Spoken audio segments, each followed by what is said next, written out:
எழுதியிருக்கிற சில அற்புதங்கள் கொஞ்சம் 1-2 அவர் செய்த அற்புதங்கள் முழுமையாக எழுதப்படவில்லை. அவர் செய்த மகிமையான காரியங்கள் முழுவதுமாக எழுதப்படல. அதை எழுதினா உலகமே பத்தாதுங்கிறார். அப்போ 33 ஆண்டு காலத்தில் அவர் செய்த அற்புதங்கள் ஏராளம். ஆனா இப்போ ஆவியானவர் நம்மளோடு கூட பேச போகிற காரியம் என்னன்னு கேட்டீங்கன்னா, அவர் அதாவது கெத்செமனே தோட்டத்தில் இயேசு கிறிஸ்துவை யூதாஸ் காட்டி கொடுத்த அந்த நிமிஷத்திலிருந்து சிலுவை மரணம் வரைக்கும், கடைசி நேரம் வரைக்கும் அவர் செய்த அற்புதங்களை தான் நீங்க பார்ப்போம். அல்லேலூயா, ஆமென். அற்புதம் என்று சொன்னால் வியாதியை குணமாக்குவது மாத்திரம்தான் அற்புதம் அல்ல, ஒருவர் ரட்சிக்கப்படுவது மிகப்பெரிய அற்புதம். ஆமென் சொல்லுங்க.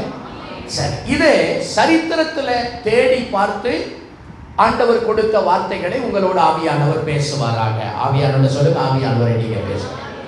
சொல்லுங்க, நீங்க பேசுங்க. ஆவியானவரே சொல்லுங்க, நீங்க பேசுங்க. ஆண்டவரே அல்லேலூயா. சரி, இயேசு கிறிஸ்து அவர் யூதாஸ் மூலமா காட்டி கொடுக்கப்பட்டாரு. எவ்வளவு காசுக்கு? 30 வெள்ளி காசுக்கு காட்டி கொடுக்கப்பட்டார். நல்லா பாருங்க, நல்லா பேசுங்க, அப்படியே தூக்கி விட்டுறக்கூடாது. 30 வெள்ளி காசுக்கு காட்டி கொடுக்கப்பட்டார். சரிங்களா? 30 வெள்ளி காசுக்கு காட்டி கொடுக்கப்பட்டார். இயேசு கிறிஸ்துவை யூதாசு முத்தம் கொடுத்து காட்டி கொடுத்துட்டான். சரிங்களா? இப்போ முத்தம் கொடுத்து காட்டி கொடுக்கப்பட்ட இயேசு கைது பண்ணப்படுகிறார்.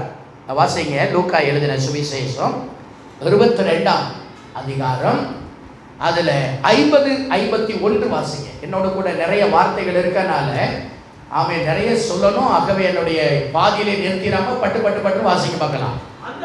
அந்தபடியே அவர்களில் ஒருவன் பிரதான ஆசாரியனுடைய வேலைக்காரனை வலது காதரை வெட்டினான். அப்பொழுது இம்மட்டில் என்ன பண்ணுங்க?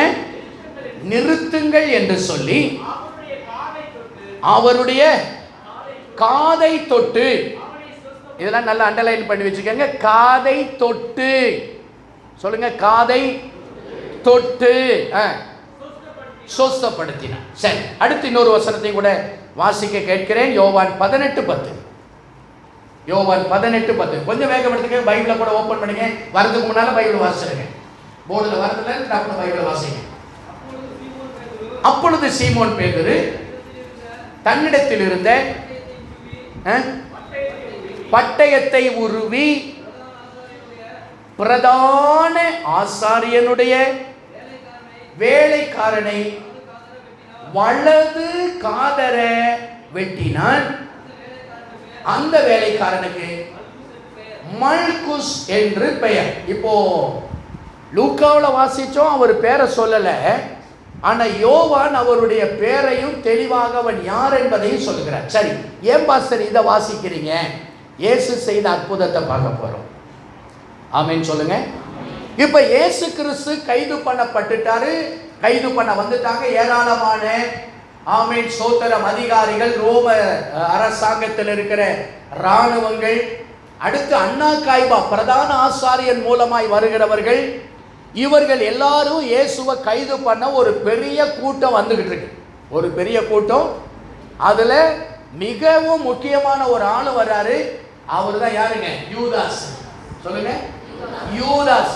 அவர் வந்து இயேசுவை கட்டி பிடிச்சு முத்தம் கொடுத்து அவரை காட்டி கொடுத்தாச்சு. காட்டி கொடுக்கப்பட்ட ஆமென். இப்போ இயேசுவை கைது பண்றதுக்கு வர்றாங்க. கைது பண்றதுக்கு வரும்போது அதுல நம்ம ஆளு யாருங்க? பேதுரு. சொல்லுங்க, பேதுரு.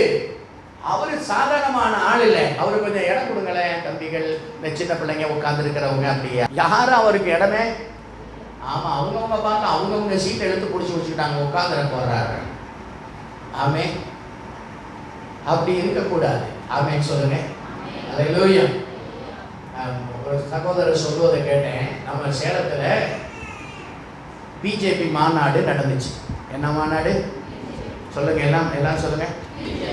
அப்ப அதுல எல் முருகன் இன்னும் சில முக்கியமான பிரமுகர்லாம் வந்திருந்திருக்கு, மேலையில் உட்காந்துருக்காங்க. சில ஆட்கள் வந்தபோது இந்த எல் முருகன் யாருங்க மொபைலு வட்ட மொபைலு ஆட்கள் மேலே உட்காந்துருக்காங்க. சில ஆட்கள் வயசானவங்க வந்தபோது அந்த அந்த கட்சியில் இருக்கிறவங்க இந்த எல் முருகன் இவர் இந்தியா முழுசுக்கும் அவர் தலைவராக இருக்கிறார், பிஜேபி தலைவர்.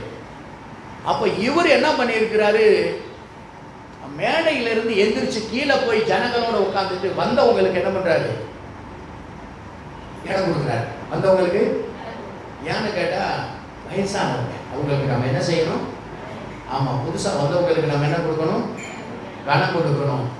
ஒரு உலக மனுஷனுக்கு இருக்கிற ஞானம் நமக்குல ஆமே அல்லேலூயா.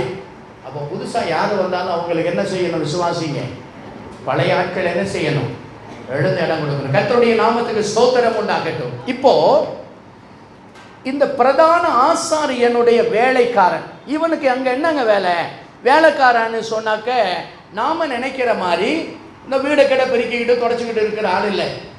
யோசேப்பு எப்படி எகிப்தில் போத்திபார் வீட்டில், யார் வீட்டில் ராணிமா, போத்திபார் வீட்டில் ஒரு பிரதான வேலைக்காரன் அப்படின்னாக்க அந்த முழு வீட்டினுடைய அதிகாரமும் அவன் கையில் இருக்கு. இன்னும் உங்களுக்கு விளக்கம் வேணும்னா, ஆபிரகாமனுடைய வேலைக்காரனாகிய எலெயேசர், இந்த எலெயேசரை குறித்து ஆபிரகாம் சொல்லுறார், இந்த வீட்டில் எனக்கு வேலைக்காரனாக இருக்கிற எலெயேசர் தான் இருக்கிறான். அப்படின்னா முழு சொத்துக்கும் கூட அவன் உரிமையாளராக இருக்கக்கூடியவன். போத்திபார் வீட்டில் இருந்ததான யோசேப்பு, போத்திபார் என்ன செய்கிறாரு, முழு அதிகாரத்தை கொடுக்கிறார். இப்போ இயேசுவை கைது பண்ண வரக்கூடியதான இந்த வேலைக்காரனாகிய மல்குஸ் யாருன்னு கேட்டீங்கன்னா, பிரதான ஆசாரியனுடைய மிக பிரத்யேகமான ஒரு செக்ரட்டரி என்று கூட நீங்கள் வைத்துக் கொள்ளலாம். இவன் பிரதான ஆசாரியனுக்கு பதிலாக இவன் வருகிறான். அதாவது பிரதான ஆசாரியன் அங்கு வந்து கைது செய்யணும், ஆனால் பிரதான ஆசாரியனுக்கு பதிலாக இந்த மல்குஸ் என்கிறவன் வந்து அடையாளம் காட்டணும், அதாவது உத்தரவு கொடுக்கணும். இவரை கைது செய்யுங்கள் என்று பிரதான ஆசாரியன் சொன்னால்தான் இயேசுவை போர் வீரர்கள் கைது செய்ய முடியும். இப்பொழுது பிரதான ஆசாரியன் வரவில்லை. இப்பொழுது பிரதான ஆசாரியனுக்கு பதிலாக மல்குஸ் வருகிறார். இவரை கைது செய்யுங்கள் என்கிற உத்தரவை பிறப்பிக்கிறதற்கு வந்திருக்கிறார். நல்ல கவனிங்க, திரும்ப கேட்பேன். இப்போ இவன் இயேசுவை அன்பா பேசியிருப்பானா, ரொம்ப கொடூரமா பேசியிருப்பான், ரொம்ப மோசமா பேசியிருப்பான், ரொம்ப இழிவா பேசியிருப்பான், ரொம்ப பழித்து பேசியிருப்பான். இவன் இயேசுவை பார்த்து அவரை கைது செய்யுங்கன்னு சொல்லியிருக்க மாட்டான், அவரை என்று சொல்லியிருக்க மாட்டான். இழிவான வார்த்தை எதுவோ அந்த இழி வார்த்தையை சொல்லித்தான் இயேசுவை கைது செய்யும்படி சொல்லி இருப்பான். இப்பொழுது நடந்த காரியம் என்ன, கைது செய்யும்படி உத்தரவு சொன்னவன் இயேசுவுக்கு பக்கத்தில் இருக்கிறான். சொல்லுங்க, இயேசுவுக்கு பக்கத்தில் இருக்கிறான். வேடிக்கை பார்க்க வந்தவனாய் இருந்திருந்தா அவன் கடைசியில் எங்கேயோ ஒன்று இருந்திருக்கலாம். அவன் இப்போ முதல் ஆளாக இருக்கிறவனான படியினால இயேசுவுக்கு முன்னால வந்து கையை நீட்டி இவனை கைது செய்யும்படி உத்தரவிடுகிறேன் என்று சொல்லும்போது உடனடியாக பேதுரு தன்னுடைய உரையிலிருந்து பட்டயத்தை உருவி வேலைக்காரனுடைய காது அற, சொல்லுங்க, காது அருந்து கீழே போகும் அளவுக்கு வெட்டிட்டார். என்ன பண்ணிட்டாருங்க, வெட்டிட்டார். இப்போ மல்குஸ் அப்படின்னா என்ன, அதனுடைய அர்த்தம் என்னன்னு கேட்டா தேவனுடைய ராஜா, தேவனுடைய ராஜா. இப்போ இந்த மல்குசனுடைய காதை வெட்டின உடனே ஆண்டவர் அங்க பேசுறது நீங்க கவனிச்சிருப்பீங்க. பட்டயத்தை எடுத்தவன் பட்டயத்தால சாவான்.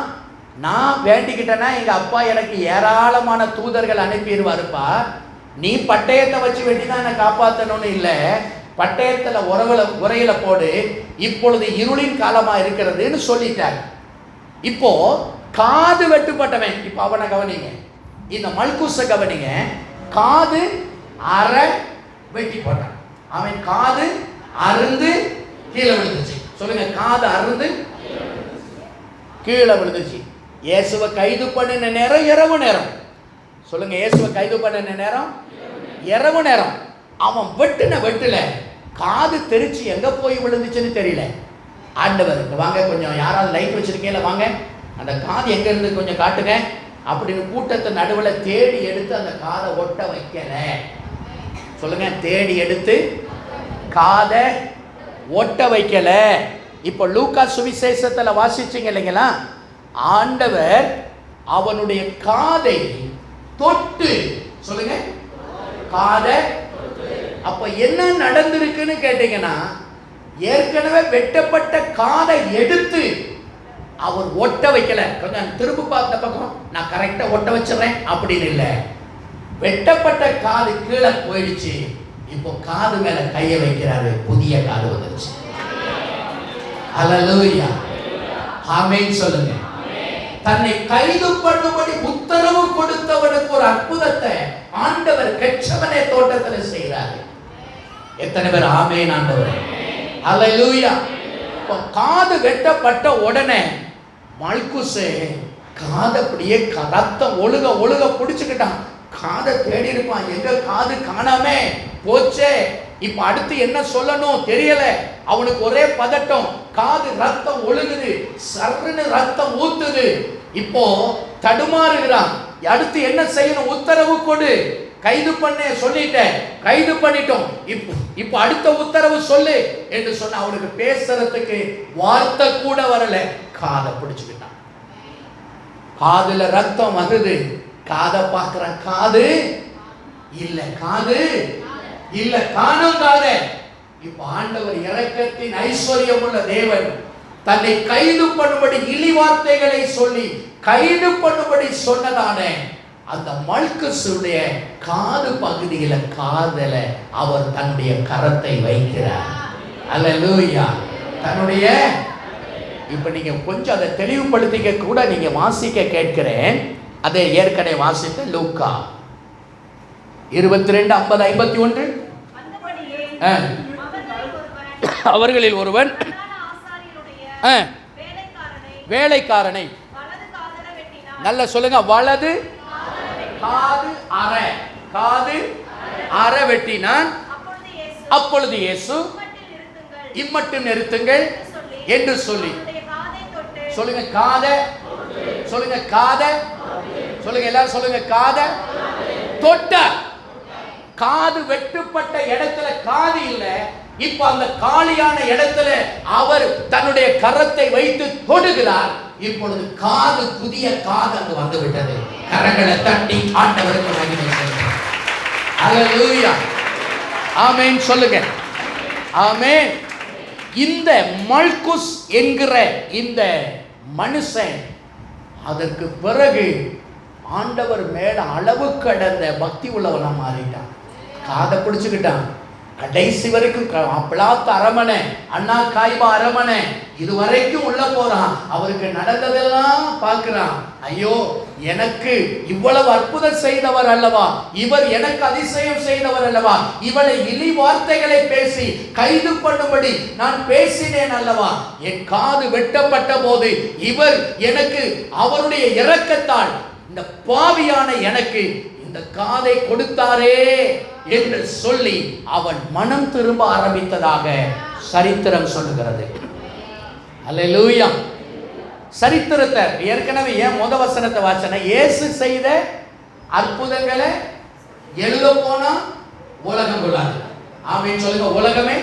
இப்போ இந்த மல்குஸ் என்கிறவன் இயேசு கிறிஸ்து மரித்து உயிர்த்தெழுந்த பின்பு, ஆமென், சொரியம் மரியாள் மார்த்தாளுடைய சகோதரன் லாசர் இருந்தாலைங்களா, மரிச்சு உயிரோட எழுந்தான் இல்லையா. லாசரு வெகு நாட்கள் ஆண்டவருக்காக ஊழியம் செய்தார். இந்த லாசரோடு சேர்ந்து இந்த மல்குசும் தேவனுடைய ஊழியத்தை செய்ய ஆரம்பிச்சிட்டார். அல்லேலூயா. எத்தனை பேருக்கு புரியுது? அல்லேலூயா. ஆண்டவரை வெறுத்தவன், ஆண்டவரை கைது பண்ணும்படி உத்தரவு கொடுத்தவன், இப்போது ஆண்டவருடைய அன்பினால், இரக்கத்தால், கிருபையால் ஈர்க்கப்பட்டவன் இவன் கடைசியிலே இந்த லாசருவோடு சேர்ந்து எருசலேமிலே ஆண்டவருடைய ஊழியத்தை மகிமையாய் செய்து இரத்த சாட்சியாய் ஆண்டவருக்காக மரித்தான். அல்லேலூயா. எத்தனை பேர் ஆமென் சொல்றீங்க? கர்த்தருடைய மகளே, தன்னை கொலை செய்ய, தன்னை கைது பண்ண வந்தவன் மேலும் இரக்கம் காட்டியவர் தான் நாம் ஆராதிக்கிற ஆண்டவர். எத்தனை பேர் ஆமென் சொல்றீங்க? அவருடைய அன்புக்கு அளவே இல்லை. சொல்லுங்க, ஆண்டவரே உங்களுடைய அன்புக்கு அளவே இல்லை. சொல்லுங்க, ஆண்டவரே உங்களுடைய அன்புக்கு அளவே இல்லை. அல்லேலூயா. அப்படிப்பட்ட பாவியும் நீசனுமாய் இருந்த என்னையும் அவர் அன்பு கூர்ந்தார், உங்களையும் அன்பு கூர்ந்தார். உங்களையும் என்னையும் அன்பு கூர்ந்த ஆண்டவர் அவருக்காக வாழும்படி நம்மை தெரிந்தெடுத்திருக்கிறார். அல்லேலூயா.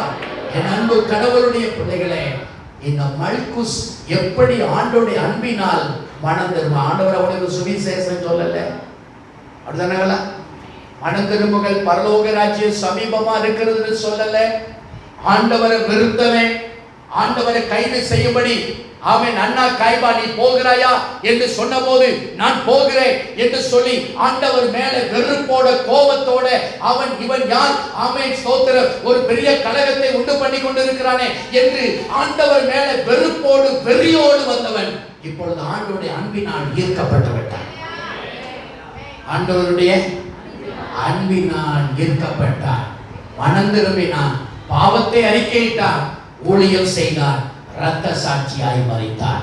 எனக்கு அன்பான கடவுளுடைய பிள்ளைகளே, ஆண்டவர் உங்கள் மேலும் என் மேலும் அன்புள்ளவராக இருக்கிறார். எத்தனை பேர் ஆமென் சொல்லுங்க? சரி, இரண்டாவது நபரை பார்க்க போகிறோம்.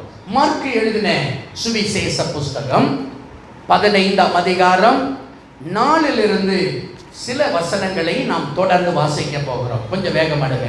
மார்க்கு 15:4 வாசிக்க.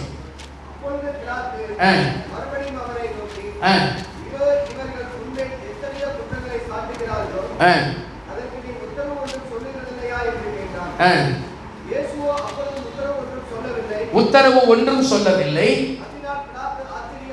அதனால் பிலாத்து ஆச்சரியப்பட்டான். காவல் பண்ணப்பட்டவர்களே எவனை விடுதலையாக்க வேண்டும் என்று சொல்லி ஜனங்கள் கேட்டுக்கொள்வார்களோ அவனை அவர்களுக்காக விடுதலையாக்குவது பண்டிகை தோறும், பஸ்கா பண்டிகை தோறும் பிலாத்துவுக்கு. இப்போ நம்ம இந்தியாவிலே அப்படி ஒரு சட்டம் இருக்கு இல்லையா? அண்ணா பிறந்த நாள் இப்படி எல்லாம் வந்துருச்சுன்னா சில கைதிகளை, நன்னடத்தை கைதிகளை என்ன பண்ணுவாங்க? விடுதலை பண்ணுவாங்க. இப்போ ரோமர்களுக்கு ஒரு பழக்கம் இருந்தது.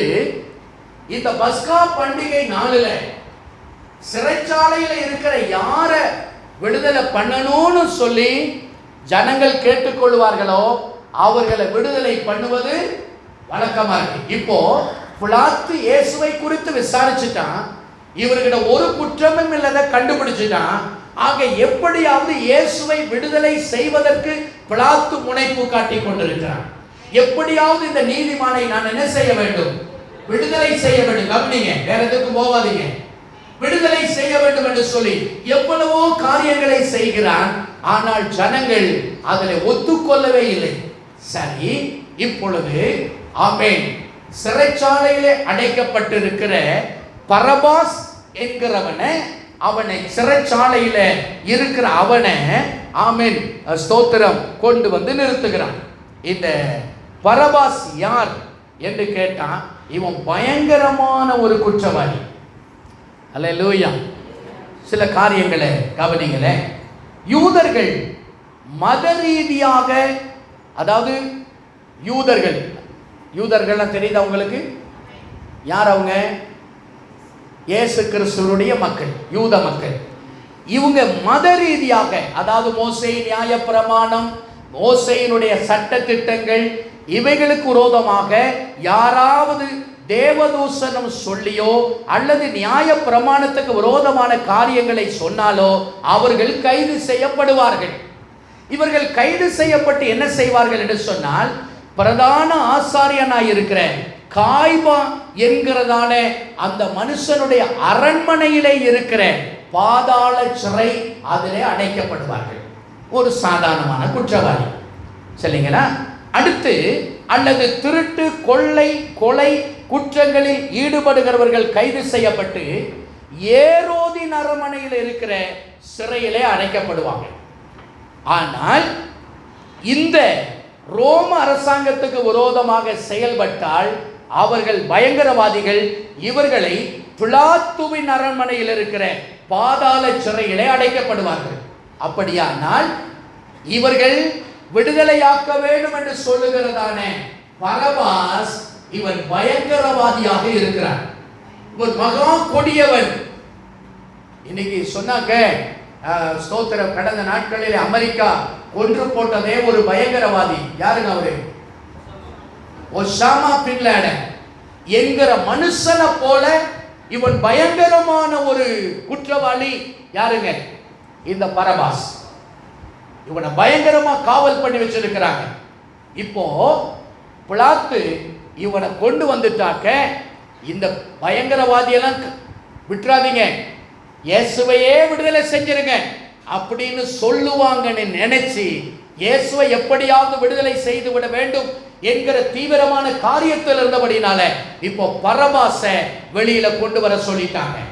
பரபாச பயங்கரமா சங்கிலிகள் எல்லாம் போட்டு அவன் ஏராளமான போர் வீரர்கள் அவனை கொண்டு வந்து நிறுத்துறாங்க. இப்போ பிலாத்து கேட்கிறான், இந்த பரபாச விடுதலை செய்யட்டுமா அல்லது இயேசுவை விடுதலை செய்யட்டுமா? ஏன் அப்படி கேட்டான் அப்படின்னா, நிச்சயமாக இந்த பரபாச விடுதலை செய்யவே கூடாதுன்னு சொல்லுவாங்க. ஏன்னா அவன் பயங்கரவாதி, மோசமானவன். இவனை விடுதலையே செஞ்சிடாதீங்க. இவன் நாட்டுக்கு ஆபத்து, தேசத்துக்கு ஆபத்து, மக்களுக்கு ஆபத்து, பயங்கரவாதி, ஈவு இரக்கமற்றவன், இவனை விடுதலையே செஞ்சிடக்கூடாது அப்படின்னு ஜனங்க சொல்லுவாங்க. இயேசுவை வேணா விடுதலை செய்யுங்கன்னு சொல்லுவாங்கன்னு பிலாத்து கொண்டு வந்தாங்க. ஆனா ஜனங்க என்ன சொல்றாங்க? அந்த வசனத்தை கண்டினியூ பண்ணுங்க பிரதர்.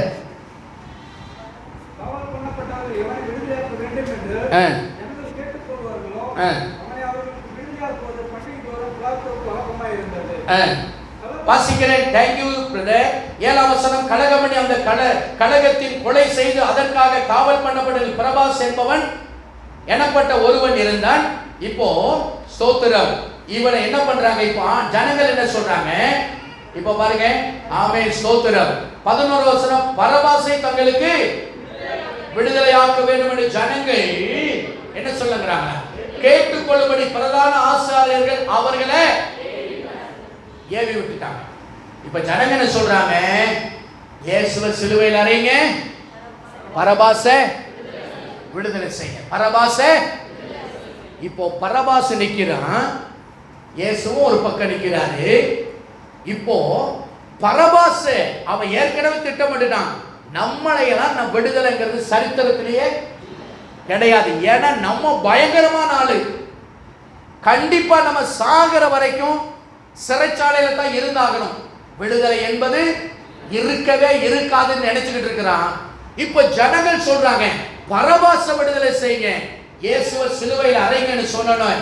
இந்த பரபாசுக்கு ஆச்சரியம், என்னடா அது, நானே ஒரு கொடூரமான ஆளு, அப்ப என்ன விடுதலை செஞ்சுட்டு இவரை சிலுவையில் அறையணும்னா என்ன விட இவர் யாரா இருக்கணும்? சொல்லுங்க, என்ன விட யாரா இருக்கணும்? என்ன விட பயங்கரமான ஆளா இருக்கணும். ஆனா ஆளை பார்த்தா அப்படி தெரியலையே. ஆளை பார்த்தா நிச்சயமா பரபாசு இவரை திரும்பி பார்த்திருப்பான். சாந்தமா இருக்காரு, பேசவே இல்லை, அமைதியா இருக்கிறாரு, பொறுமையா இருக்கிறாரு. இவரை பார்த்தோன்னே, இவரை பார்த்தா தீவிர மாதிரி தெரியலையே, இவரை பார்த்தா கொடூரமான ஆளா தெரியல, இவரை பார்த்தா பயங்கரமான ஒரு ஆளா தெரியலையே. இவர் சாந்தமா இருக்கிறாரு, அமைதியா இருக்கிறாரு, பொறுமையா இருக்கிறாரு. உடம்பெல்லாம் ரத்தம் வழியுது, உடம்பெல்லாம் ரத்தம் வழிஞ்சுக்கிட்டு இருக்கு, சதையெல்லாம் தொங்கிக்கிட்டு இருக்கு. இவரை விடுதலை, இவரை சிலுவையில் அடிச்சுட்டு எனக்கு விடுதலை கொடுக்கணும்னா யாரு என்ன விசாரிக்க ஆரம்பிச்சாங்க. அவனை விடுதலை பண்ணிட்டாங்க. இயேசுவை சிலுவையில் அறையிடத்துக்கு கூட்டிட்டு போறாங்க. இந்த பரபாஸ் விசாரிக்கிறான், யார் இவர்? சொல்லுங்க, யாருப்பா இவரு? தீவிரவாதியா? ஏதாவது கொலை பண்ணிட்டாரா? எத்தனை பேரை கொலை பண்ணிட்டாரு? ஒருத்தரையும் கொலை பண்ணல. தீவிரவாதம் பண்ணாரா? இல்லையே. ரோம் அரசாங்கத்துக்கு விரோதமா செயல்பட்டாரா? இல்லையே. வேற என்னதான் அவர் செஞ்சாரு? அநேகரை குணமாக்கினார், அநேகருக்கு அற்புதம் செய்தார், மரித்தோரை உயிர்த்தெழச் செய்தார். ஹல்லேலூயா! குஷ்டரோகிகளை குணமாக்கினார். அப்படியானால் ஏன் இவருக்கு இப்படி மரண தண்டனை கொடுக்க வேண்டும்? இதை விசாரித்தான், உள்ளம் உடைந்தான், உள்ளம் நொறுங்கினான், இயேசுவின் அன்பால் ஈர்க்கப்பட்டான். இந்த பரபாஸ் ரட்சிக்கப்பட்டு விட்டார். எத்தனை பேர் ஆமென் சொல்றீங்க? அல்லேலூயா! ஆமென் சொல்லுங்க. ஆண்டவரே அல்லேலூயா! இந்த பரபாஸ் மனம் திரும்பினதாக சரித்திரம் சொல்லுகிறது. ஆமென் ஸ்தோத்திரம். இயேசு கிறிஸ்துவின் ஆமென் ஸ்தோத்திரம் சாட்டையால் அடிக்கப்பட்டதை பார்த்துட்டு இருக்கிறான். அவன் மனம் உருகியது. இப்போ சாட்டையில இயேசு அடிக்கிற போது இந்த பரபாஸ் பார்த்துக்கிட்டு இருக்கிறான். இந்த அடியெல்லாம் யாருக்கு விழுந்திருக்கணும்? எனக்கு. ஆனா என் மேல விழ வேண்டிய அடியெல்லாம் அந்த பண்ணி இருக்கிறாரு, அவர் வாங்கிட்டு இருக்கிறாரு. ஆமென். நான் அல்லவா இந்த வேதனை அனுபவித்திருக்க வேண்டும். இவர் ஆமென் ஸ்தோத்திரம் இவர் யார் என்று விசாரித்த போது அநேக காரியங்களை சொன்னார். ஆண்டவர் ஆமென் அவர் செய்த மகிமையான காரியங்கள் எல்லாம் கேள்விப்பட்டு இந்த கொடூரமான பரபாஸ் மனம் திரும்பினான். ஆமென் சொல்லுங்க. சரித்திரத்தை வாசிச்சு பார்க்க ஆச்சரியமா இருக்குது. இப்படிப்பட்ட கொடூரத்தன்மை உள்ளவனும் இயேசுவினுடைய அன்பால் ஈர்க்கப்பட்டவனாக மனம் திரும்பினான். இவன் என்ன செய்தான் தெரியுங்களா? செசரியா பட்டணத்துல ஆண்டவருடைய ஆமென் ஊழியத்தை செய்ய ஆரம்பித்தான். அல்லேலூயா! பவுல் செசரியா பட்டணத்துக்கு போய் ஊழியம் செய்தார் இல்லையா? அதே பட்டணத்துல இந்த ஆமென் ஸ்தோத்திர பரபாசும் ஆண்டவருடைய ஊழியத்தை ஆமென் இந்த செசரியா பட்டணத்துல செய்தான். அநேகரை ஆண்டவருக்குள்ளே நடத்தினான், ரட்சிப்புக்குள்ளே நடத்தினான். கடைசியாக இந்த பரபாஸ் ஆண்டவருக்காக இரத்த சாட்சியாய் தன்னுடைய ஜீவனை கொடுத்தான். அல்லேலூயா! கொடூரமான பயங்கரவாதியையும் ஆண்டவருடைய அன்பின் இரக்கம் மனம் திரும்ப செய்தது. எத்தனை பேர் ஆமென் சொல்லுங்க? எத்தனை பேர் ஆண்டவரே இவ்வளவு பெரிய கொடூரமான பயங்கரவாதியையும் மனம் திரும்ப வைத்து உங்களுடைய ஊழியத்தை செய்ய வைத்தீரே, உமக்கு நன்றி ஆண்டவரே சொல்லுங்க. அல்லேலூயா! மூன்றாவது நபரை பார்க்க போகிறோம். எத்தனை பேர் அதெல்லாம் எழுதி வைக்கிறீங்க? இந்த பிரசங்கத்தை தயார் பண்ணதுக்கு எனக்கு 8 நாள் ஆச்சு. சரித்திரத்தை எல்லாம் போய் புரட்டி பார்த்து, இந்த சரித்திரமெல்லாம் எங்களுக்கு ஏற்கனவே தெரியும் பாஸ்டர், இதெல்லாம் அப்படிங்கிற மாதிரி உட்கார்ந்துருக்கீங்க. அல்லேலூயா! ஆமென். கர்த்தர் நல்லவர். எழுதுகிறவர்களுக்காக நன்றி, எழுதாதவர்களுக்காகவும் நன்றி. ஆமென். கர்த்தருக்கு ஸ்தோத்திரம். மூன்றாவது நபர் மார்க்கு புஸ்தகம் 15ஆம் அதிகாரம் 21வது வார்த்தை. மார்க்கு 15:21.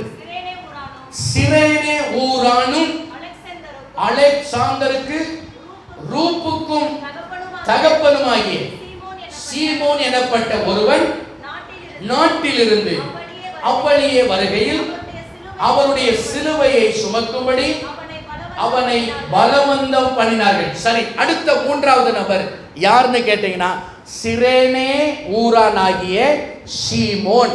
அவங்க அப்பா பேரெல்லாம் போட்டிருக்குது. யாருங்க அவங்க? ஸ்தோத்திரம். சிரேனே ஊரானும் அலெக்சாந்தருக்கும் ரூப்புக்கும் தகப்பனுமாகிய சீமோன் எனப்பட்டவன். ஏன் அவர் எங்க இந்த சிரேனே ஊர் எங்க இருக்குன்னு கேட்டீங்கன்னா வட ஆப்பிரிக்காவில் இருக்குது. எப்படி அங்க போனாரு? இந்த ஒரு குரூப் எப்படி அங்க வட ஆப்பிரிக்காவுக்கு போனாங்க? இந்த யூதர்கள் அங்க போனாங்க அப்படின்னா இஸ்ரவேல் ஜனங்கள் சிதறடிக்கப்பட்டாங்க இல்லைங்களா? தேசம் முழுவதும் சிதறடிக்கப்பட்டாங்க. அப்படி சிதறடிக்கப்பட்டதுல ஒரு 3000 நபர்கள் எங்க போயிட்டாங்கன்னா வட ஆப்பிரிக்காவுக்கு போயிட்டாங்க. ஒரு காரியம் இருக்குது. இந்த பஸ்கா பண்டிகை என்று சொன்னால் தேசத்தில் இருக்கிற உலகம் முழுவதும் இருக்கிற எல்லா யூதர்களும் எருசலேமுக்கு வந்துருவாங்க. ஆமென் சொல்லுங்க. எங்க வந்துருவாங்க?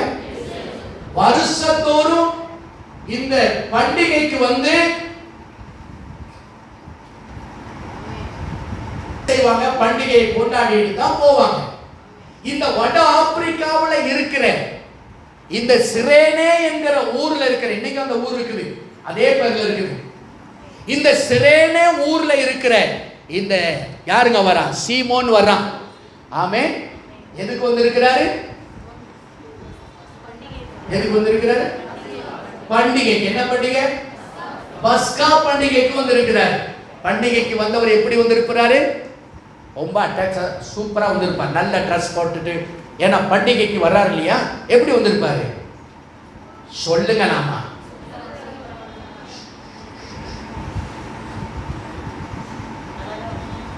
சத்தமே வராம பேசுறாங்க. தோத்திரம். அல்லேலூயா. ரொம்ப சூப்பரா வந்திருக்கிறாரு. ஏன் இந்த ரோமர்கள் இந்த சீமோனை பார்த்து கூப்பிட்டாங்க? ஏராளமான பேர் நிக்கிறாங்கல்ல. ஹலோ, ஏராளமான பேர் நிக்கிறாங்க தானே? இயேசுவை அடிச்சு இழுத்துக்கிட்டு போறப்ப ஏராளமான பேர் நிக்கிறாங்க. ஆனா ஏங்க இந்த சீமோனை மாத்திரம் அந்த ரோமர்கள் பார்த்து கூப்பிடுறாங்க? ஆப்பிரிக்காவில் இருக்கிறவங்க எப்படி இருப்பாங்க பார்த்துருக்கீங்களா? ஒல்லி குச்சா, காத்தடிச்சா ஒரு 5 மைலுக்கு அந்த பக்கம் போய் விழுகிற ஆளுகளாக இருப்பாங்க. ஆள் ரொம்ப டாலாக இருப்பாங்க, நல்ல ஸ்டவுட் பாடியாக இருக்கும். அவங்கள பார்த்தீங்கன்னா உதடே இவ்வளோ பெரிய உதடு. இப்போ இந்த சிலுவையை சுமக்கிறதுக்கு பார்த்தா இந்த ரோமர்கள் இயேசு சிலுவையை சுமந்து போக முடியாம தடுமாறி கீழே விழுறாரு. ரைட், இவரை சிலுவையை சுமக்க வச்சா இப்போதைக்கு போய் சேர முடியாது. ஆக இவருக்காக இந்த சிலுவையை சுமக்கிறதுக்கு ஒரு ஆள் வேணும். சுத்தி பார்த்தா எல்லாம் நோஞ்ச ஆளா இருக்குது. இவங்க யாரும் சிலுவையை சுமக்கிற மாதிரி அதுல ஒரு ஆள் நல்ல ஹைட்டா வெயிட்டா நல்லா ஸ்டவுட்டா எட்டி பார்க்கிறாரு. யாரா என்னடா பிரச்சனைன்னு ஆளு பார்த்தாங்க. இவன் தான் சரி, வா வந்து சிலுவையை என்ன செய்தாங்களாம்? சிலுவையை சுமக்கும்படி என்ன செய்தாங்களாம் சொல்லுங்க. சொன்னா சுமந்துக்கிறேங்க அப்படின்னு சொல்லல. முடியவே முடியாதுடா, முடியவே முடியாது. நாங்க சிலுவையில சுமக்க முடியாது. ஏன் சுமக்க முடியாது? அந்த சிலுவையை பார்த்தா அத ரத்தம் எல்லாம் கிடக்குது. அவர் அடிச்சதுல அவருடைய சதையெல்லாம் அந்த சிலுவையில ஒட்டி கிடக்குது. சிறு சிறு மாமிச துண்டுகள் அந்த சிலுவையில ஒட்டி கிடக்குது. அந்த சிலுவையை பார்த்தா கோரமா இருக்குது, அசுத்தமா இருக்குது. இவர் பண்டிகைக்கு வந்திருக்கிறார், சூப்பரா ட்ரெஸ் போட்டு வந்திருக்கிறார். ஐயய்ய, இந்த மனுஷன் என்ன பாவம் செஞ்சானோ தெரியல. இவன் சுமந்த சிலுவையை சுமந்த நான் சுமக்கணுமா? சுமக்கவே முடியாது. ஆனா ரோமர்கள் கொஞ்சம் சுமங்கல, எப்படியாவது கொஞ்சம் சுமந்துக்கிட்டு போங்கல அப்படிலாம் கஞ்சிக்க மாட்டாங்க. ரோமர் போர் வீரர்கள் கொடூரமானவர்கள். ரோம போர் வீரர்கள் இவனை பார்த்து ஒரு மிரட்டி பலவந்தம் பண்ணி, சொல்லுங்க, பலவந்தம் பண்ணி சிலுவையை சுமக்க வச்சுட்டாங்க. இப்போ அந்த சீமோன் சிலுவையை சுமந்துக்கிட்டு போறாரு. சிலுவையை கொஞ்சம் தூரம் தான் சுமந்தாரு. எவ்வளவு தூரம்? கொஞ்சம் தூரம் தான் சுமந்தாரு. இந்த பயங்கரமான ஆமென் உடம்புள்ள ஒரு மனுஷனால இந்த சிலுவையை சுமக்க முடியல. ஆளு தடுமாறுறாரு.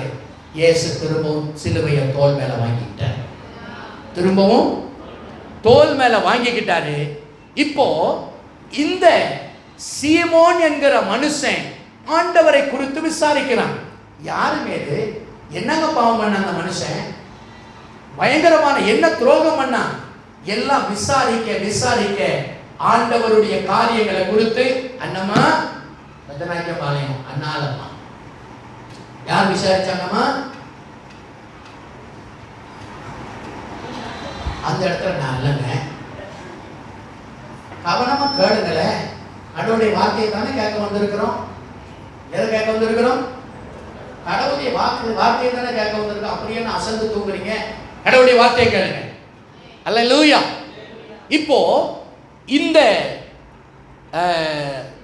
சீமோன் இவ என்ன பண்ணானா, ஆண்டவராகிய இயேசு கிறிஸ்துவை ஏற்றுக்கொண்டான். ஆண்டவராகிய இயேசு கிறிஸ்துவை ஏற்றுக்கொண்டான். இவர் வேண்டாம் வெறுப்பாக தான் சிலுவையை சுமதான். வேண்டாம் வெறுப்பாக தான். ஐயோ, இந்த அசிங்கத்தனான சுமக்க வேண்டி இருக்குதே, இந்த ரத்த கரை படிந்த சிலுவை, இந்த உடம்பெல்லாம் மாமிச துண்டுகள் இந்த சிலுவையில ஒட்டி கிடக்குது, இதை நான் சுமக்க வேண்டுமேன்னு சொல்லி இப்போ இயேசு என்ன பண்ணிருப்பான்? திட்டிக்கிட்டே தான் சுமந்திருப்பான். என்ன பண்ணிருப்பான்? திட்டிக்கிட்டே தான் சுமந்திருப்பான். அப்படித்தானே? நல்ல பரவாயில்லைங்க அப்படின்னு சுமந்திருப்பான். திட்டிக்கிட்டே சுமந்திருப்பான். எந்த கேடு பிடிச்சவனும் எந்த நாசம் பிடிச்சவனும் இவன் சுமந்தத நான் சுமக்க வேண்டி இருக்கிற இவனுக்கெல்லாம் என்ன கேடு என்னென்னமோ திட்டி இருப்பான். ஆனா கொஞ்சம் தூரம் நான் சுமந்து வந்தான். ஆமென் சொல்லுங்க. ஹல்லேலூயா. ஆண்டவர் இரக்கத்தையும் கிருபையையும் அவன் தெரிந்து கொண்டான். ஆண்டவருடைய இரக்கத்தையும் அன்பையும் அவர் செய்ததான அதிசயங்களையும் ஆமென் அவன் கேள்விப்பட்டான். ஆமென் ஸ்தோத்திரம். இவர்கள் ஆமென் ஸ்தோத்திரம். இந்த மனுஷனை ஆண்டவர் ரட்சித்தாரு, வேறு பிரித்தாரு, தேவனுடைய மனுஷனா வாழ ஆரம்பிச்சுட்டான். ஆமென் சொல்லுங்க. சரி, இவங்களை குறித்து ஆமென் வேதத்தில் எழுதியிருக்குதா அப்படின்னா நீங்க வாசித்து பாருங்க. இவன் போயிட்டு திரும்பவும் ரட்சிக்கப்பட்டான், திரும்பவும் ஆண்டவருடைய ஆமென் இரக்கத்தை பெற்றுக்கொண்டான், தயவை பெற்றுக்கொண்டான், ஆண்டவரை ஏற்றுக்கொண்டான். திரும்ப அவன் ஆமென் ஸ்தோத்திர வட ஆப்பிரிக்கா போனா, சிரேனே ஊருக்கு போனா. முத யாருக்கு சுவிசேஷம் சொல்றான்? அவருடைய மனைவிக்கு சுவிசேஷம் சொல்லிட்டான். அங்க போனேன், இப்படிப்பட்ட ஒரு மனுஷனை பார்த்தேன், அவர் மெய்யாகவும் மேசியாதான், அவருடைய அன்புக்கும் அவருடைய இரக்கத்துக்கும் அளவே இல்லை என்று சொல்லி தன்னுடைய மனைவியை ஆண்டவருக்குள்ள ஆதாயப்படுத்தினான். அவங்க அந்த அம்மாவும் ரட்சிக்கப்பட்டாங்க. அடுத்து இவங்க 2 பேர் யாருங்க? மகமாரு ரூபஸ், அலெக்சாண்டர். இவங்க 4 பேருமா அவங்க சிரேனே ஊரிலேயே ஆண்டவர் ஆராதிச்சாங்க, ஆண்டவரை தொழுது கொள்ள ஆரம்பிச்சாங்க. அநேகருக்கு அந்த சிரேனே ஊர்ல ஆண்டவரை குறித்து அறிமுகப்படுத்தினாங்க. அநேகர் ஆண்டவரை ஏற்றுக்கொண்டாங்க, அநேகர் ரட்சிக்கப்பட்டாங்க, சபையா கூடுனாங்க, ஆராதிக்க ஆரம்பிச்சாங்க. இதை கேள்விப்பட்டான அந்த சிரேனே ஊர்ல இருந்த யூதர்கள் இந்த சீமோனை அடிச்சு கொண்டாங்க, ரத்த சாட்சியா மறிச்சிட்டாங்க. என்ன பண்ணிட்டாங்க? ரத்த சாட்சியா மறிச்சிட்டாங்க. இப்போ இவங்க என்ன பண்றாங்கன்னு கேட்டீங்கன்னா ஸ்தோத்திரம். அப்போஸ்தலர் புத்தகத்துக்கு வாங்க, 19ஆம் அதிகாரம். இவங்க எபேசு பட்டணத்துக்கு வந்துட்டாங்க. யாரு? இந்த ரூபஸும் அலெக்சாண்டர். சொல்லுங்க, ரூபஸும். இந்த ரூபஸ் யாரு? அலெக்சாண்டர் யாருங்க? சீமோனுடைய மகன்மார்கள். சொல்லுங்க, சீமோனுடைய மகன்மார்கள். இந்த சீமோன் அவருடைய மனைவி ஆமென் ஸ்தோத்திரம் அவருடைய 2 மகனும் ஆராதிச்சாங்க. இப்போ சீமோன் கொலை செய்யப்பட்டுட்டாரு. இப்போ இந்த சீமோனுடைய மனைவியும் ரூபஸும் அலெக்சாண்டரும் எங்க வந்துட்டாங்கன்னா எபேசு பட்டணத்துக்கு வந்து அவங்க கர்த்தருடைய ஊழியத்தை செய்ய ஆரம்பிச்சிட்டாங்க.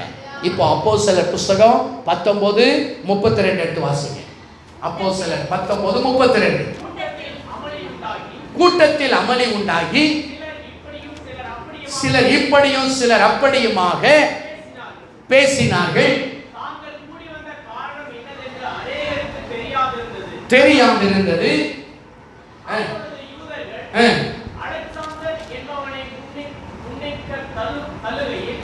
அலெக்சாண்டர் என்பவனை முன்னிற்க தள்ளுகையில், அலெக்சாண்டர் என்பவனை முன்னிற்க தள்ளுகை. இந்த அலெக்சாண்டர் யாரு அப்படின்னா இந்த சீமோனுடைய மகன். இந்த சீமோனுடைய மகன். சரி, இன்னும் கொஞ்சம் விட உங்களுக்கு விளக்க காமிக்கிறேன். ரோமர் புத்தகம் 16:13 எடுத்து வாசிங்க. ரோமர் 16:13. ரோமர் 16:13 கொஞ்சம் வேகம் விடுங்க. இப்படி இருக்க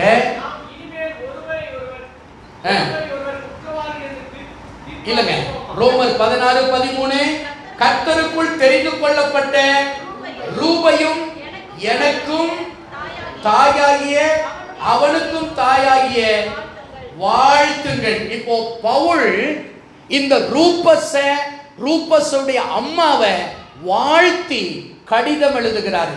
இந்த ரூபஸ வாழ்த்துங்க, ரூபஸனுடைய தாய் அவளுக்கும் தாய், எனக்கும் அவள் தாயாய் இருக்கிறார், அவளையும். அப்படின்னா இந்த சிலுவையை சுமந்தானே வேண்டா வெறுப்பா, அவனும் ஆண்டவருடைய அன்பால் ஈர்க்கப்பட்டான், ரட்சிக்கப்பட்டான், மனம் திரும்பினான், கர்த்தருடைய ஊழியத்தை செய்தான், இரத்த சாட்சியாய் மரித்தான். அவருடைய மனைவி அவருடைய பிள்ளைகள் எபேசு பட்டணத்தில் வந்து தேவனுடைய வேலையை செய்தார்கள். எத்தனை பேர் ஆமென் சொல்றீங்க? அல்லேலூயா. இப்போ ஆண்டவர் இப்ப எத்தனை பேரை அவர் ரட்சித்துட்டாரு? இந்த சிலுவை பாடுகளிலேயே எத்தனை பேர் ரட்சித்துட்டாரு? இந்த சீமோனோட 3 நபர்களை கொண்டாந்துட்டார். முதல் யாருங்க? இல்ல, முதல் ஆளு மல்குஸ். சொல்லுங்க முதல்ல மல்குஸ். நம்பர் 2 பரபாஸ். நம்பர் 3 சீமோன். சரிங்க, யாருங்க அவன்? இவன் எந்த ஊர்ல இருக்கிறான்? சிரேனே ஊர். அது எங்க இருக்குது? வட ஆப்பிரிக்காவில் இருக்குது. ஸ்தோத்திரம், அல்லேலூயா. இப்ப பாருங்க, ஆண்டவர் உயிரோட இருந்தப்போ மாத்திரம் ரட்சிக்கல, அவர் சிலுவை பாடுகளின் மத்தியிலும் அநேக மக்கள் ரட்சிக்கப்பட்டாங்க. அல்லேலூயா. இன்னைக்கும் ஆண்டவர் அநேக லட்சக்கணக்கான மக்களை, உலக சரித்திரம் சொல்லுது, ஒரு நாளைக்கு 2 லட்சம் மக்கள் ரட்சிக்கப்பட்டிருக்காங்க. அல்லேலூயா. உலகத்தில் எத்தனை மக்கள் ரட்சிக்கப்படுறாங்க? 4 நிமிஷத்துக்கு ஒரு ஆளு ரட்சிக்கப்படுறாராம். 8 நிமிஷத்துக்கு 2 பேர் ஞானஸ்நானம் எடுக்கிறாங்களாம். ஒரு நாளைக்கு 2 லட்சம் மக்கள் ரட்சிக்கப்பட்டுக்கிட்டே இருக்காங்க. கரங்களை உயர்த்தி கர்த்தருக்கு ஸ்தோத்திரம். இன்னைக்கு எத்தனையோ மக்கள் ஞானஸ்நானம் எடுப்பாங்க. ஆண்டவர் மரித்த நாளில் எத்தனையோ மக்கள் ஞானஸ்நானம் எடுப்பாங்க, எத்தனையோ மக்கள் ரட்சிக்கப்படுவாங்க, எத்தனையோ மக்கள் மனம் திரும்புவாங்க. என் அன்பு பிள்ளையே, ஒருவேளை ஆண்டவராகிய இயேசு கிறிஸ்துவை அறியாதவர்களாக நீங்கள் யாராவது வந்திருப்பீர்களானால், இன்றைக்கும் ஆண்டவருடைய அன்பு உங்களை தொடுவதாக. மனம் திரும்புங்கள், ரட்சிக்கப்படுங்கள். அவர்தான் உண்மையுள்ள தெய்வம். எத்தனை பேர் ஆமென்? அல்லேலூயா. சரி, 4வது நபரை பார்க்க போகிறோம். லூக்கா எழுதின சுவிசேஷ புஸ்தகம் 23ஆம் அதிகாரம் 39 சில வசனங்களை வாசிப்போம். லூக்கா 23. சிலுவையில் அறையப்பட்டிருந்த குற்றவாளிகளில் ஒருவனான குற்றவாளிகளில் ஒருவன் நீ கிறிஸ்துவானால் உன்னையும் எங்களையும் ரட்சித்துக் கொள்ளும் என்று சொல்லி அவரை என்ன பண்ணாங்களா? இகழ்ந்தான். அவரை நோக்கி நீ இந்த ஆக்கினைக்கு உட்பட்டவனாயிருந்தும் தேவனுக்கு பயப்படுகிறது இல்லையா? தண்டிக்கப்பட்டிருக்கிறோம்.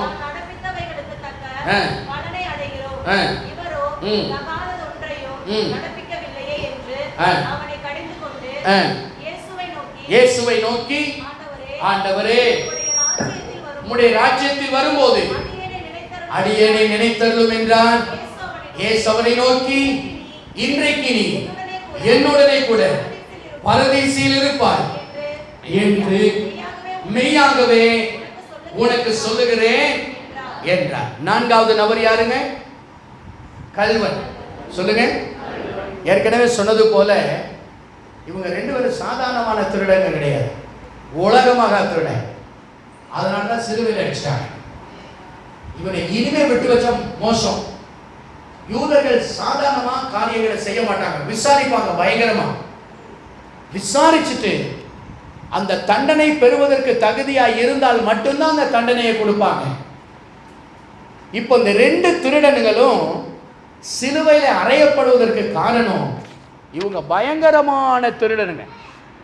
இவங்களை இனிமேல் திருத்தவே முடியாது அப்படிங்கிற ஒரு நிலை வந்த பிறகுதான் அவங்க என்ன பண்ணாங்க? சிலுவையில் அறையப்பட்டாங்க. சிலுவையில் இப்போ அதுல இவங்க 2 பேரும் பார்த்தீங்கன்னு சொன்னா ஆண்டவரோடு கூட சிலுவையில் அறையப்பட்டிருக்காங்க. இப்ப இயேசுவை ரொம்ப கிண்டல் பண்ணி பேசுறாங்க. ஒருத்தர் ரொம்ப பேசுறான்.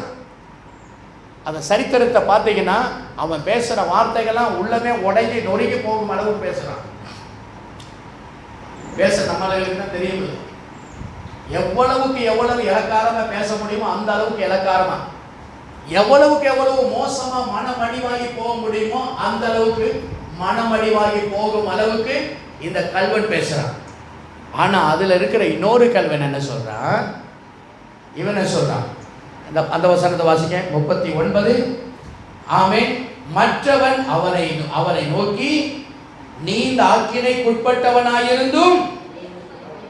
இப்ப ஏன் ஆண்டவர் இந்த திருட மேல இறக்கம் வச்சு கிருபை வச்சு இன்னைக்கு என்னோடு கூட பரதீசில இருப்பாய் என்று சொல்ற அளவுக்கு அவன் என்ன செஞ்சிட்டான் அப்படின்னு கேட்டீங்கன்னா, இயேசு கைது பண்ணப்பட்ட அந்த நிலையில இருந்து இப்போ சிலுவையில் அறைகிற வரைக்கும் அவருக்காக யாருமே பரிந்து பேசல, யாருமே பேசவே. எல்லா சீசர்களும் ஒரே உடம்பு ஓடிட்டாங்க. வசனம் சொல்லுது, சீசர்கள் சிலர் இயேசுவை கைது பண்ணின உடனே தங்களுடைய வஸ்திரங்களையும் எரிஞ்சிட்டு நிர்வாணமா ஓடி போயிட்டாங்க. யாருங்க? சீசர். இந்த பேதுரு தான் கடைசி வரைக்கும் வந்தாரு. அரமனையில் அவருக்கு கொஞ்சம் சப்போர்ட் இருந்திருக்கு போல இருக்கு. உள்ள வந்துட்டாரு. உள்ள வந்துட்டோன்னே இப்ப எத்தனை தரம் மறுதளிச்சுட்டாரு? இயேசுவை 3 தரம் மறுதளிச்சுட்டாரு. சரி, இந்த பேதுருவாவது கூட வர்றானே அப்படின்னு பார்த்தா அவன் ஒரு அம்மா கிட்ட அவரை சபிக்கவும் சத்தியம் பண்ணவும் தொடங்கினான். இயேசுவா யாருனே தெரியாது, நீயும் அந்த கலிலேயனாகிய அந்த மனுஷனோட இருந்தியே, இல்லவே இல்லை. இயேசுவா அவன் எவனோ தெரியல, அவன் ஒரு ஆளே கிடையாது, அவன் எனக்கு தெரியாது அப்படின்னு சபிக்கவும் மற்ற யாருமே அவர் பக்கத்தில் இல்ல. எல்லாமே இயேசுவை சிலுவையில் அடிங்கன்னு சொன்னாங்க, பரபாச விடுதலை செய்ய சொன்னாங்க. ஐயோ ஒரு பாவங்க, ஒருத்தர் சொல்றதுக்கு இல்லை, உண்மையிலேயே அவர் நல்லவருங்க, ஒருத்தர் சொல்றதுக்கு இல்லை.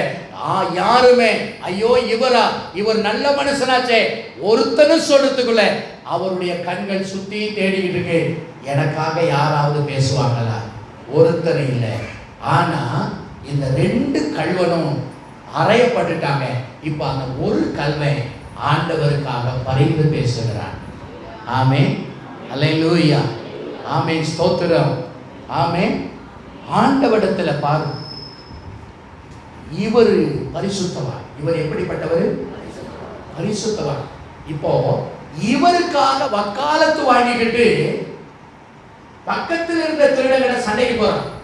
ஏய், நீயும் நானும் மக திருடனா, அப்படிதான் பேசியிருப்பான். அப்படிதானே?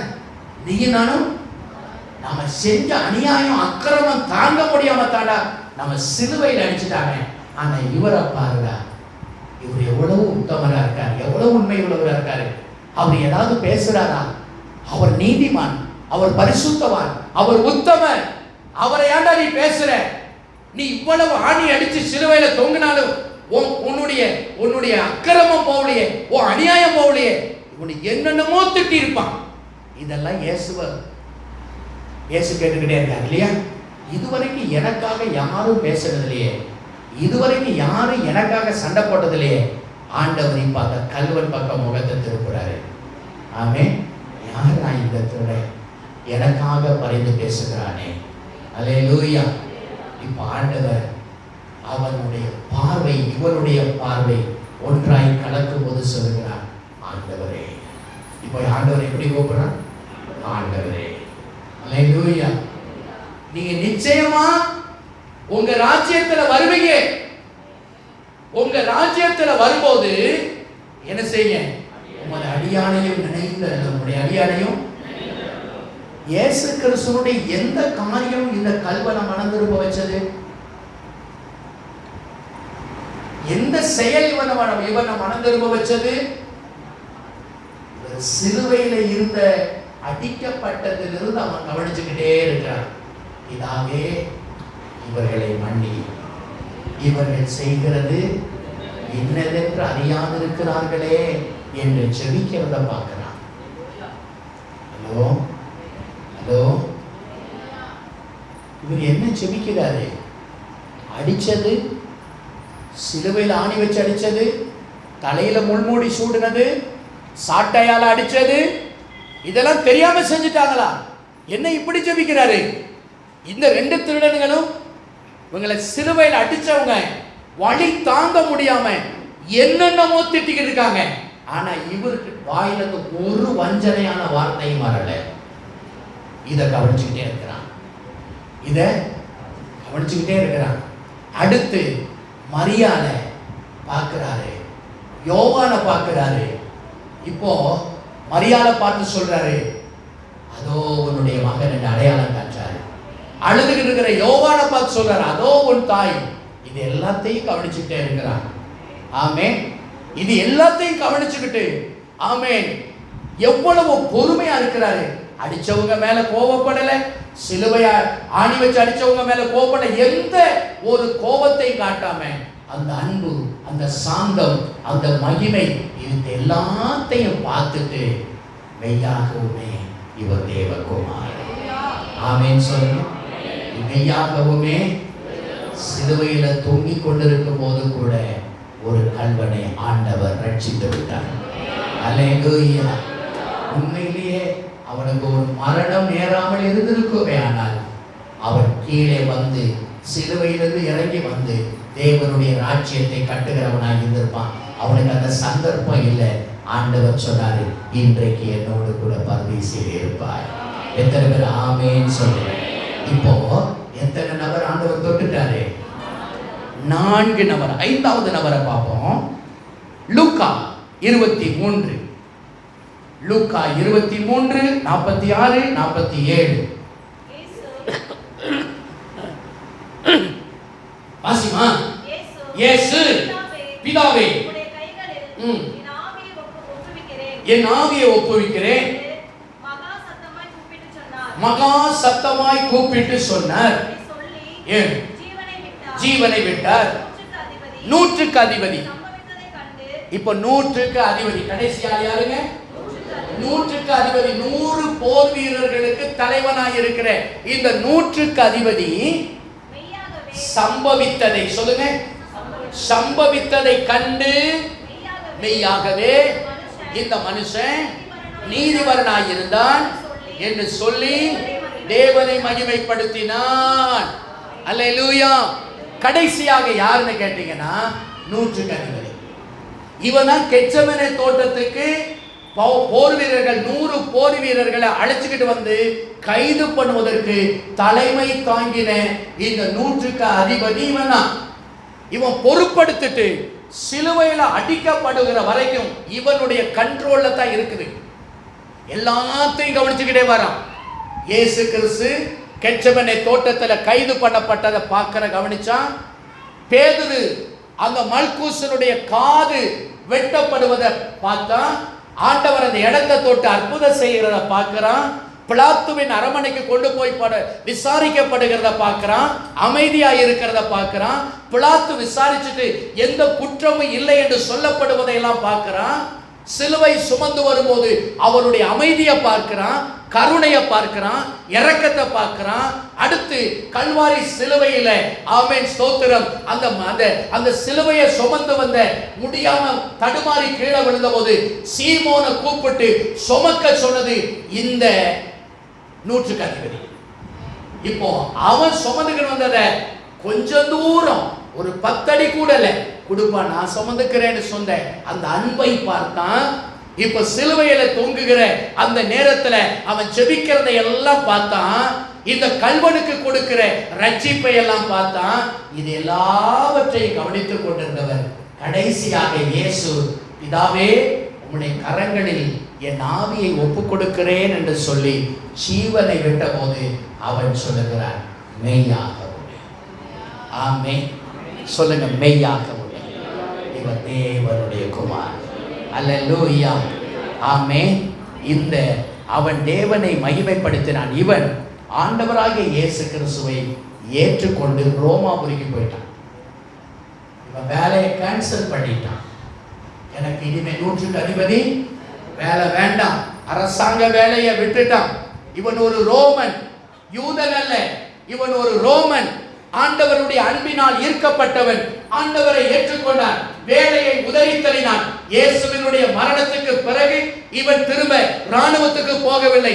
நேரடியாக போய் பிலாத்துவினிடத்தில் அவன் கடிதத்தை கொடுத்து அந்த வேலையிலிருந்து விடுப்பை பெற்றுக்கொண்டு நேராக அவன் எங்கு போனான் என்று சொன்னால், ஆமென் ஸ்தோத்திரம், ஆமென், நேராக அவன் ரோமாபுரிக்கு போய் அங்கே ஆண்டவருடைய ஊழியத்தை செய்ய ஆரம்பித்தான். அல்லேலூயா. இவன் ஸ்தோத்திரம், ஆமென், இவன் ஆண்டவராகிய இயேசு கிறிஸ்துவை ஏற்றுக்கொண்டு ரோமாபுரிக்கு சென்று ஆண்டவருடைய ஊழியத்தை செய்தான். நீரோ மன்னன் பவுலை கொலை செய்யும் போது இந்த 100க்கு அதிபதியும் சேர்த்து கொலை செய்தான். கடைசியாக இரத்த சாட்சியாய் மரித்தார். யாருங்க? நூற்றுக்கதிபதி. அப்படியா? ஆண்டவருடைய மரணத்தின் வாயில கூட 5 நபர்கள் ரட்சிக்கப்பட்டாங்க. எத்தனை பேர் ஆமென் அல்லேலூயா? இவ்வளவு இரக்கம் உள்ளவர் நம்முடைய தேவன். எத்தனை பேர் இந்த வார்த்தையை புரிஞ்சுக்கிட்டீங்க? ஆமென் சொல்லுங்க. அல்லேலூயா. ஆமென்.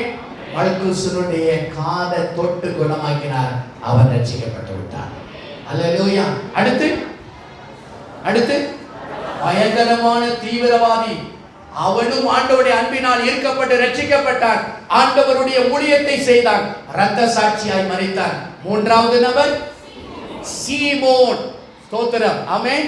இவன் சிலுவையை வேண்டாம் வெறுப்பா ஆமென் சுமந்து வந்தான். ஆண்டவருடைய அன்பினால் ஈர்க்கப்பட்டான், மனம் திரும்பினான், ரட்சிக்கப்பட்டான், இரத்த சாட்சியாய் மரித்தான். அவனுடைய மகன், 2 மகனும் மனைவியும் ஆமென் எபேசு பட்டணத்துக்கு வந்து கர்த்தருடைய ஊழியத்தை செய்தார்கள். பவுலுக்கு இவங்க ரொம்ப உதவியா இருந்தாங்க.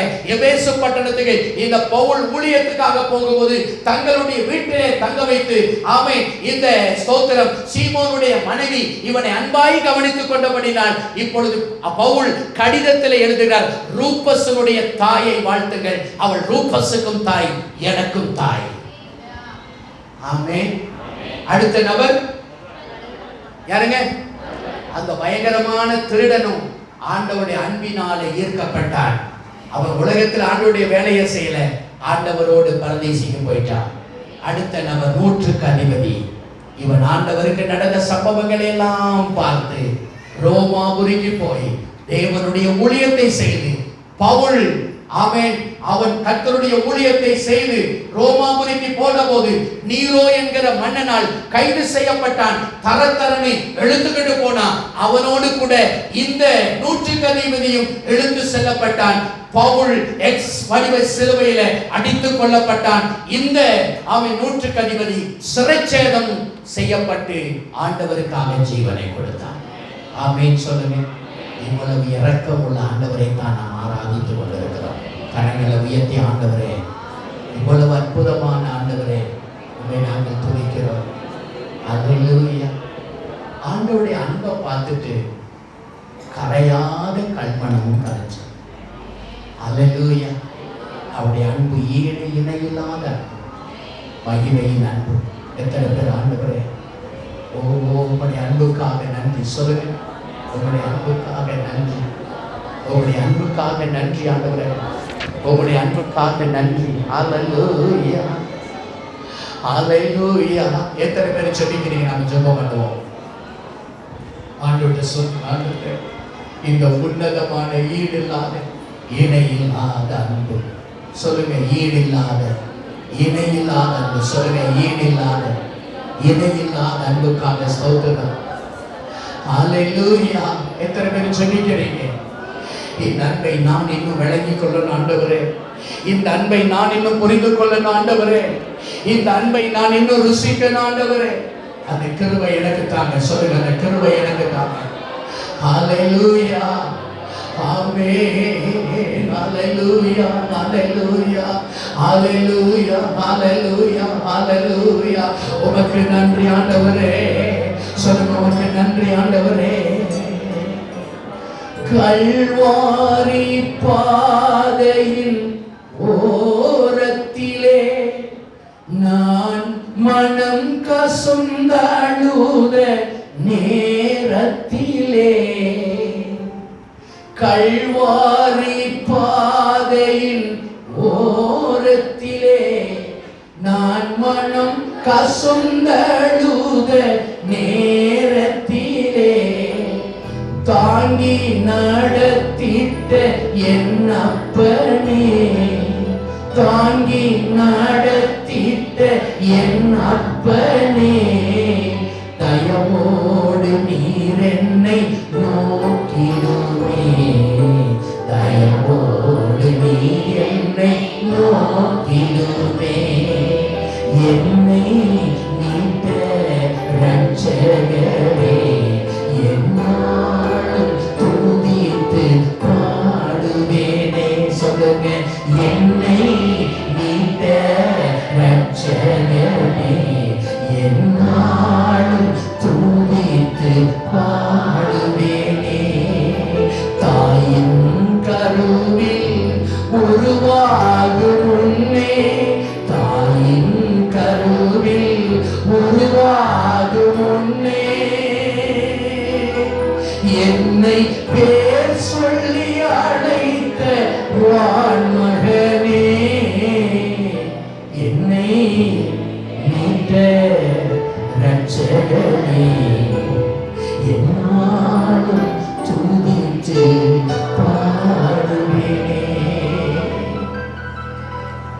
பேர் சொல்லி, ஆண்டவரே என்னை மீட்டவரே, என்னை ரட்சித்தவரே, உமக்கு நன்றி அப்பா.